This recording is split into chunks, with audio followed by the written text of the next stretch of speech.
Saturday. Christmas comes early. Unbelievable! Welcome to this incredible scene. Bills. To the end zone! Chargers. It's a touchdown! An exclusive NFL game. That's fantastic! Live in primetime. Wow! Only on Peacock. With a Christmas gift to their fans. They're having some fun now. Bills versus Chargers. Saturday, 7:30 Eastern. Exclusively on Peacock. Apple Gift Card is a practical gift that unlocks a world of entertainment and fun. You can send it via email or give a physical card to your loved ones.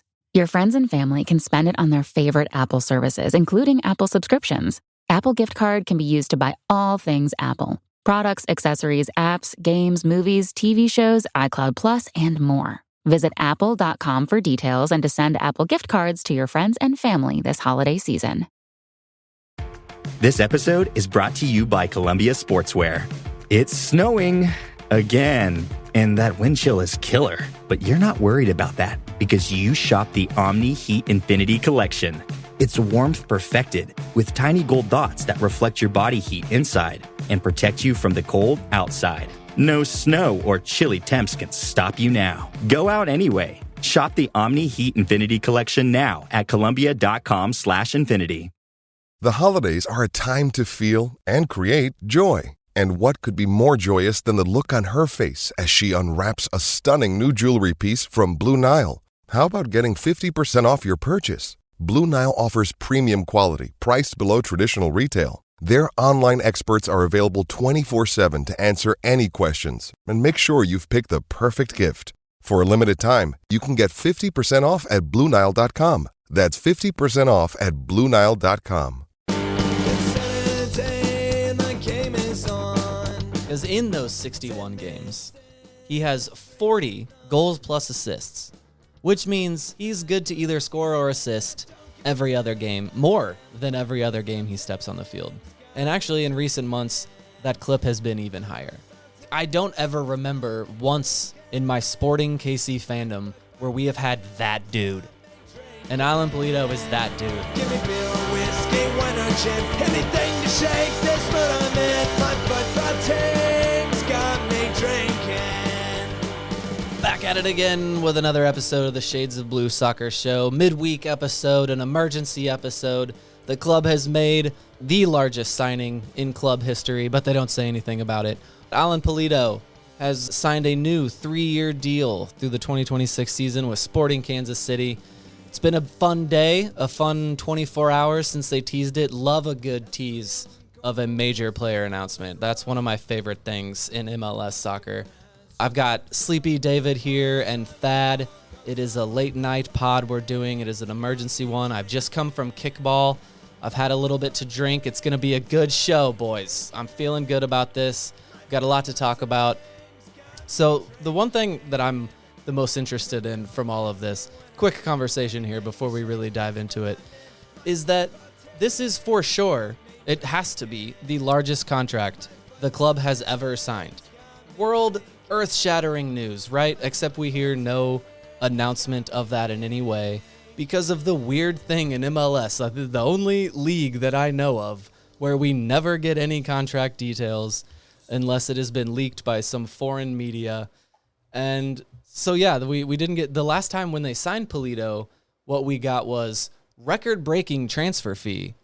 We just didn't know what the record was. We still don't for sure know what the record is. We're going on reportedly. This time around, they didn't even bother with it. But that, it does have to be the biggest contract in club history, right? It does. And I actually asked that. Not in that exact terms, but I said it is. He obviously probably got a pay bump and, a lot more since he didn't pay a transfer fee. And Peter was very quick into, we don't reveal that according to MLS policy. And I had a chat with somebody after that. Like, they don't think that's actually an MLS policy since, they just think that nobody does it. They've gotten away with it for so long. But Players Association releases it, so we'll find out something someday. He's confusing the under-the-table conversations, the whispered conversations where we don't talk about that in MLS with the official public record of what MLS does. But hey, it's a smart move to not probably reveal it, just that way you don't have, everybody else on the team being unhappy. But yeah, I tried. Well, good job. We appreciate that, Thad. David, is this not a weird thing? Am I the only one that cares about this odd dynamic of our league and the way the press gets information? Well, yeah, it is weird, and it's especially weird to me because there are times in which the league does announce contract details and transfer details, and there are times when they don't. And so it seems like if they think it's newsworthy or noteworthy, they'll be like, "Oh, we sold this, kid from Montreal for 3.7 million euros to Europe." But then when like you sell somebody else, you buy somebody, they're like, "Yeah, it's an undisclosed fee." Yeah, the transfer out fees help the league. You gotta get those reported. You can't let Weston McKennie go for X tens of millions of dollars or whatever that was, and then not tell anyone about it. Right. Or then like when Atlanta is breaking transfer fees in, or when Miami's selling half the league to Lionel Messi, they're like, "Oh my gosh, look at how much money Atlanta spent. $24 million on this guy." Like, oh my gosh, how cool is that? And then Sporting's like, they've paid an undisclosed fee for a guy from Israel. It's weird. It's very strange. It is. It's promotion, man. They got to promote. So that's how they're doing it. But I do think this show is generally feeling positive about this. We've talked about it.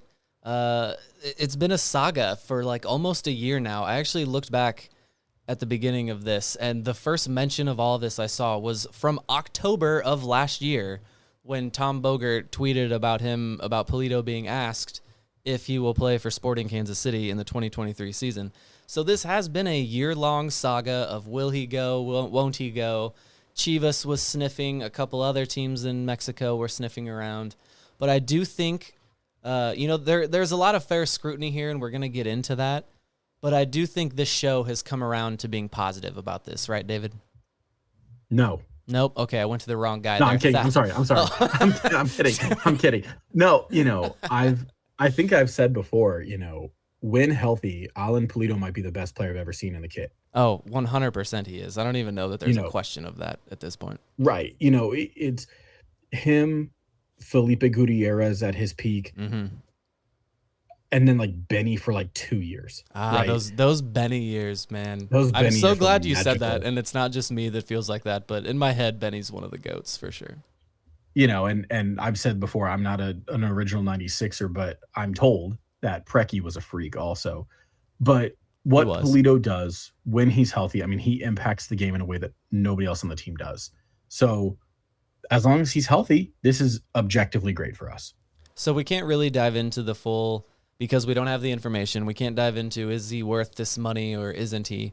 But the reported sum was that he was basically getting twice the amount. He was getting paid $2.2 million this season, and reportedly going to sign. This was a long time ago. I haven't seen this number again today or anything like that. But it was reportedly $4.4 million to double that up. And I think we've talked about it on the pod. I think we all came to an agreement that, Alan Pulido, when he's on the field and starting games at $2.2 million is an absolute bargain. 100% that's a bargain. He's proving to be one of, if not the best striker in MLS this season. But the big question is if he's going to be on the field. This contract does have fair scrutiny. He is a 32-year-old man, not getting any younger. He will be 35 at the end of his contract. David, is this too long of a contract? That's a weird question. I know. I just threw you like a 20-minute conversation there, and we're trying to do this quickly, but yeah. Yeah, I think my feelings on the age profile of who we sign is pretty well known, but without knowing more of the details of the contract, how the salary structured, if our ability to buy him down, if they front load the salary and then he's a tammable player in the last year, that gives us a lot more roster flexibility, in which case I'm more okay with it than if we're just paying $4 million flat for 3 years. So without more contract details, it's really tough to have like a really strong opinion about it. But you're hoping that a guy can stay at his peak, into his mid 30s. And as somebody who's in their mid 30s, I certainly know I can't. it's complicated by multiple factors: the age, the health. Because again, he's only played part of a season on the newly reconstructed knee, so we got to see how all that turns out. So it's not an easy equation for us to solve, except that we know that he scores goals. So that's the Right. good part. Yeah, David, I threw you kind of an unfair question there because we don't have all of these details of if it's too long or not. Because I think probably what this came down to is Alan Pulido's side was going to be asking for more years. And I don't think Chivas would have been willing to do all of the restructuring and do whatever they needed to do to get that done. That wouldn't surprise me if that was the case. And Sporting felt that getting that third year was going to be the thing that gets him. Again, I'm not. I have no inside information on that. That's just kind of how I'm reading this situation, and it does bring up. I think the question of how it's loaded is going to be the big thing. But Thad, if I'm throwing it to you without all of that other information, can Alan Pulido, without knowing what he would make as a 35-year-old, or if it's going him as in a DP spot as a 35-year-old is going to hinder the team, can Alan Pulido score goals in this league as a 35-year-old? Yes. I think he can too. Did you want something longer than that? But I always do. I don't expect it from you, buddy, but I always do kind of want more than that. yeah, he can. I mean, you can see old guys scoring still. Messi, how old's Messi? I mean, he's obviously the greatest Older. player in the world. et Older cetera. than that, yeah. But yeah, can a guy score like that? And maybe his minutes have to be managed more 2 years from now than it would be now. Mm-hmm. But hey, the rest of his body got a kind of a break for the last 2 years. It did. On that note, I had Mike dig up the full stats for me before Tom Bogert kind of stole my glory on this take. But Sporting Kansas City has played 133 games since 2020, since his arrival, and Alan Pulido has played in just 61 of those. Has appeared in them, started in even less of those. At the moment, that's like 46%. Should he play the last 6 games, that would still only put him at 50%. We would have to go win MLS Cup and play he'd have to play all of those games for him to get over playing half of the games that he was signed to play from his first 4 years. So you can understand there were a lot of bad takes out there I saw today as a reaction to this, but the scrutiny is understandable. It was not a small injury he had. There isn't necessarily a huge track record of 33-year-olds coming back after major knee surgery to do that well. But I think we have covered that a lot on this show of we are seeing genuinely one of the best strikers in the league right now. And if you have that in your pocket, you have that. You don't have to pay a transfer fee for it. Throw in a few more million there. And I think a lot of this, is this a good contract or not conversation, is of course impossible right now. But we're a bunch of talking heads. We're supposed to have that conversation. So I think all of that comes down to the year 3. I think everyone is in agreement he's going to be more than successful next year, or they believe he can be successful next year, and likely the year after that. Maybe at 35, there's some questions. So I think the hope here would be, like as David was hinting, that it's kind of front-loaded.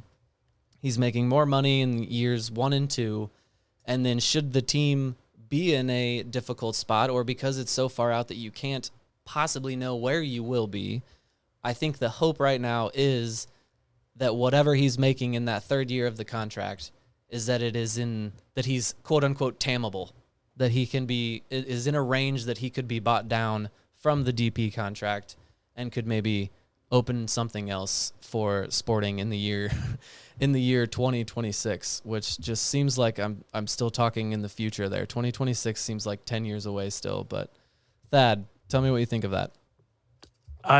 I mean, I also hope that it would be tameable, or that it's front loaded, like you were saying. No idea if it is. I tried to dig a little bit from people, but obviously wasn't getting anything today when all the other people are standing around. Maybe I'll get it one day when Peter's just by himself, or a little bit more slightly. Bother him enough, he'll forget that he's supposed to be secret. he's sometimes a little more talkative when there's not a ton of people around because Very true. Very true. he knows it'll be used more conservatively. But just again, looking at the injury history for a second, I know we look at how many games he's played versus how many he should have been able to play, and in 2021 he was playing. He had played 21 games and got 8 goals. I can't remember exactly in there where he ended up injuring himself with the national team. Mm-hmm. But Peter talked today about how he was getting 30 to 40 cc's of fluid drained off his knee after every practice. Wow. And he scored 8 goals and had 2 assists in those 21 games during that time frame where some of that was happening. So what you're saying is he came here for the 2020 season, which doesn't count because it was cut short and there's something called MLS is back and nobody knows what was going on there. And then the 2021 season he got hurt, kind of, and was playing through an injury the whole season. And then the next season the team was awful. He got hurt part of the way through it, and then we missed him for over a year. So what you're saying is we've really never had until the last couple weeks, the last month plus, a full-on, fully healthy, firing on all cylinders, Alan Pulido. Very, very early in the contract, and even now, Right. Peter says he's not 100%. He's only about 90. Working is his what way Peter back, said. I guess, hopefully. Yeah. It's still going the other direction, I hope. He said he won't be 100% till next year. All right, Thad, so you were at the conference today. What did you see? What did it feel like? Was it exciting there? Is it just lip service from Alan, or does he love Kansas City and having his time here? He got asked in several different ways about, why he wanted to be here versus going somewhere else and things like that. And he pretty much answered it the same every time, but very genuinely that he wanted to be here. He always wanted to be here. When he knew that Sporting wanted to bring him back, he wanted to stay here. And his agent fielded offers from other teams. Peter says he never talked to any other teams. He still says that because he was always focused on just bringing Alan back. Interesting. Alan says he told his agent that he wanted to be here first. I totally did not believe that the first time that Vermees would have said something that he said, we haven't talked to anybody else. I was like, bullshit. There's no way. But maybe that was right. He was asked that question to be answered in Spanish once, and then I asked him to do it in English. But when he was answering it in Spanish, he said nunca about 75 times, it seemed like, which meant never. I right? love, Thad, I'm up to almost 365 days on Duolingo. So I'm learning all of this. If I tried to watch a Spanish TV show, nothing. Can't understand a word. But soccer Spanish, it lowers the range of vocabulary down very specifically. And yeah, I can do it. And when Peter speaks in Spanish, I understand every single word of it. Enunciates, I get all of the syllables, I understand it. I'm still not even close. A year into Duolingo, and I can barely understand anything said on a television show. Yeah, that just takes a little practice of ear and speed. But as I actually whipped out a little Spanish because I took a photo of Peter and Alan and his agent together. And his agent's wanting me to send it to him. And I was trying to explain to him that it's going to be a long time before I get back to a computer so I can actually send it to him. So I'm like, una hora, viajar, casa. I'm like very badly using all those words that I know I could read. Did you get your point across though? That's all that matters. Yeah, I did. There you go. I did. That was the general idea. So there you go. This was kind of a rushed thing. It's a late night here. I've been running around all day, but we were going to try to have some bad translations again. That was one thing we did that we liked from the Messi announcement. So maybe the next episode we'll get you some bad translations from this historic day that the team has not talked about, signing the largest contract in club history.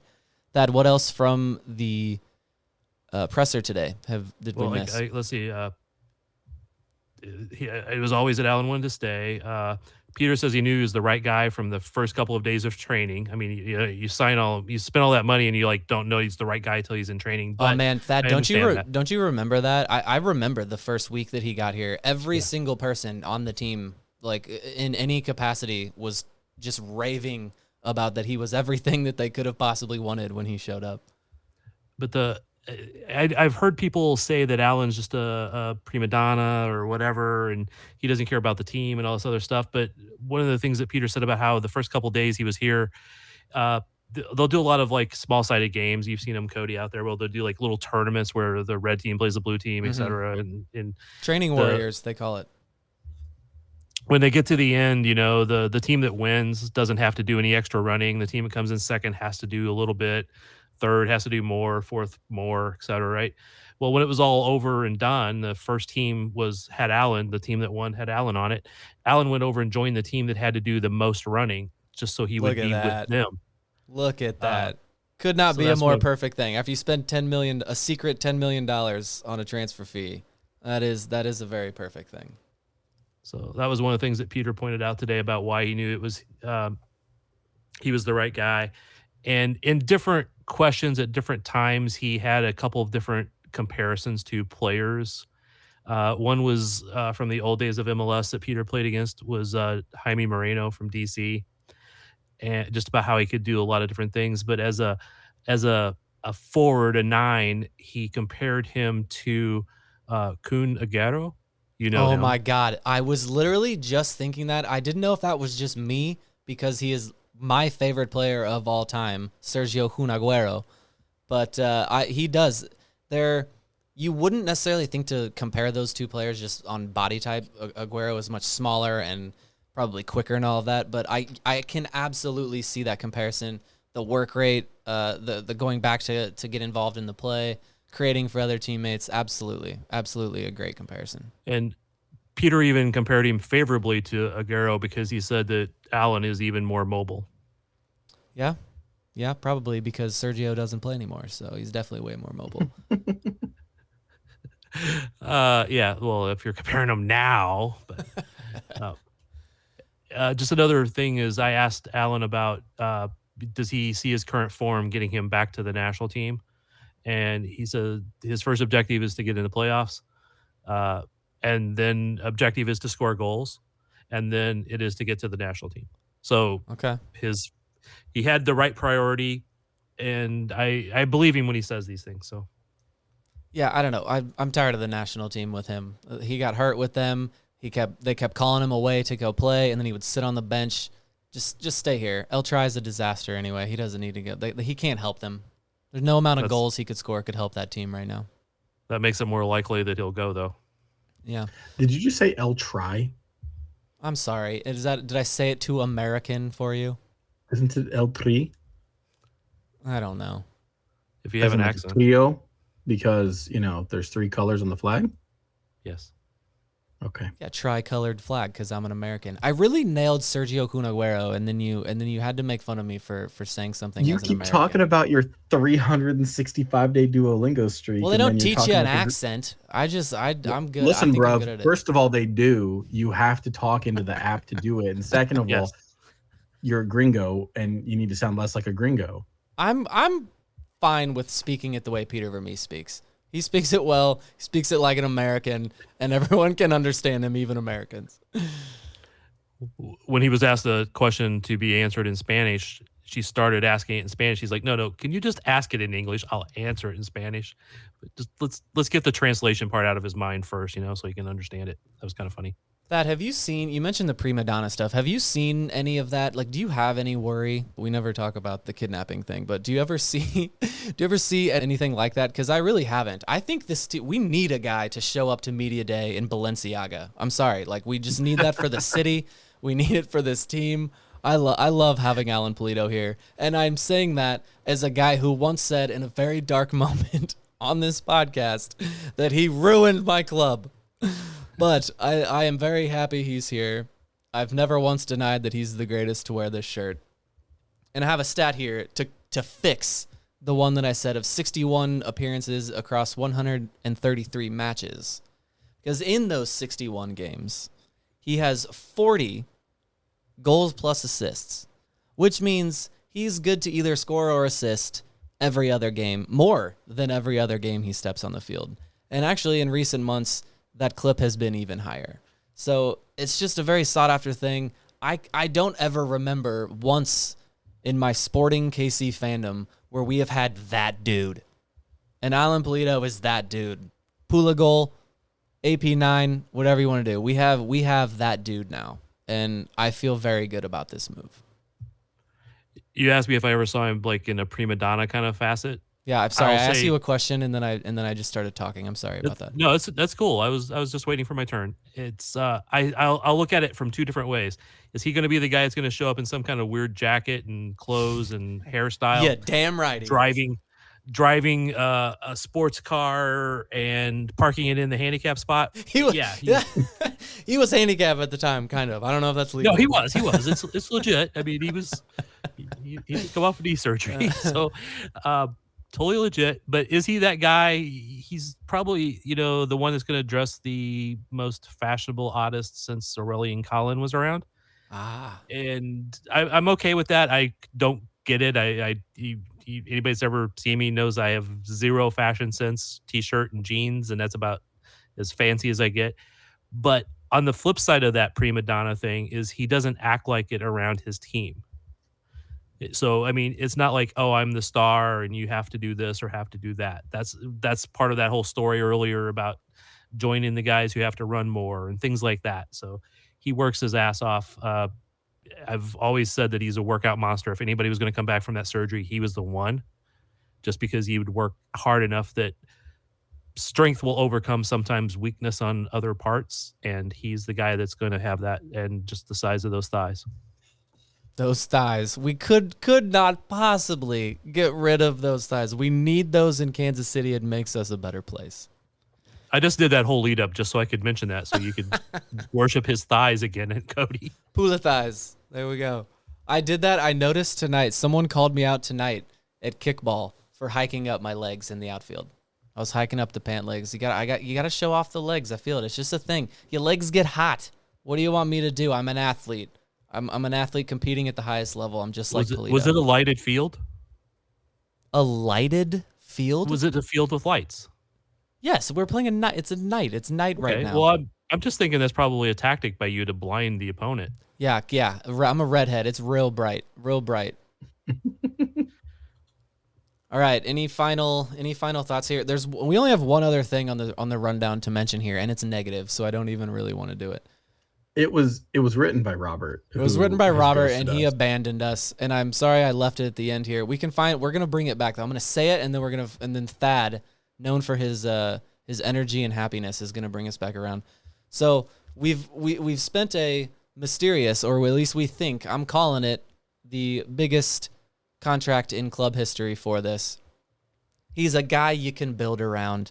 But this show has had we already had an off-season conversation on this show a matter of months ago about entire roster turnover, all of that.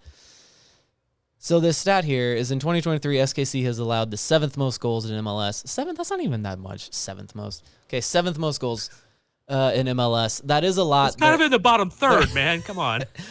If you would have told me they were last, I would not have been surprised. So they're ahead of 6 other teams. I'm sorry, I was kind of surprised to hear that one. It's a leaky team. They score goals. Alan Pulido is going to score goals, but they are susceptible on counterattacks. I don't think we have that guy in goal that we've been used to over the last 5 years prior to this year and last year. So there's some leaky goals here. But I don't feel like there necessarily needs to be the massive entire roster turnover that we were talking about recently. So, Thad, can this team build around Pulido over the next couple years? Yeah, and I want to add to what we assume it was Robert, and it wasn't just actually David pretending to be Robert to make Robert look bad, because David would never do that. He's a terrorist. He says, Never. did Pulido's salary impact the potential funds for that fix? And I say no, because he's a DP. DPs cost the exact same amount to your salary cap. Yeah. The rest of that money, unless you have owners who cannot spend a couple extra million to get a DP center back, which they're probably not going to do. Yeah, I'm not going to be careful with Cliff Illig's money. All right, Sterner, dish that money out. Once you get over that DP mark, spend that money. It means nothing to me. It's play money to me. It's at the same time, I'm never going to tell people that how they have to spend their money, and I don't want them to foolishly spend that money, but it doesn't really directly affect whether or not you can have you can do some kind of fix to bring in defensive players. It doesn't really affect it because he's already a DP. It's already there. Doesn't change it. Yeah, it's really going to come down to that year 3 of this contract on if it cripples us like the first one did when he got hurt. We're just not good at keeping things short here. We're coming up on a full half an hour. I was trying to get it to be about half of that. That is short. Do we have any other final thoughts here? It's a good night. I'm feeling very good about this, boys. Good things are coming. Man, and Matt, remember after 10 games, things are so much better than 10 games into this season. I'm having fun. I know it's still a long shot to make the playoffs a little bit, still maybe a stretch. But 10 games in, this is all I could have asked for. They got back in it. They're giving us reason to follow this team. They showed us they're not that bad. They showed us that maybe it does impact losing your 2 best players, and things are good. So I'm very thankful for the run up of this season. Big game against Minnesota this weekend, and I feel very confident about it. Things are good right now, Thad. Don't bring me down. I was going to say, you want me to bring you down? I can do it, man. Not even as a bit. Don't bring me down. I know you're feeling good about this, dude. Hey, Thad, ask him how kickball went today. No, we're not doing kickball to end an episode. Did you lose again? No, Yeah, I won you my did. game. My team won. I subbed and that team lost. Thad, come on. Keep it going. Tell me you're happy about Pulido. You're feeling good. We're gonna win against Minnesota, right? As somebody who for at least half of this season was cautioning to be very leery of putting too much expectations on Pulido because it takes people a long time to come back from the surgery and the injury and the surgery he had. I am going to say I am very happy he is re-signing at this point in time. Yeah, that's the best I'm gonna get from in there. I think that's the best I'm gonna get. A little rambly, but I like it. Thank you very much, Thad. Sport Egg. Don't seem so tough, and 3 own goals ain't all that rough. Our skipper has just been sent off. Supporters strong have all gone soft. My football team's got me drinking. My football team's got me drinking. My football team's got me drinking. Give me beer or whiskey, wine or gin, anything to shake this mood I'm in. My football team's got me drinking. My football team's got me drinking.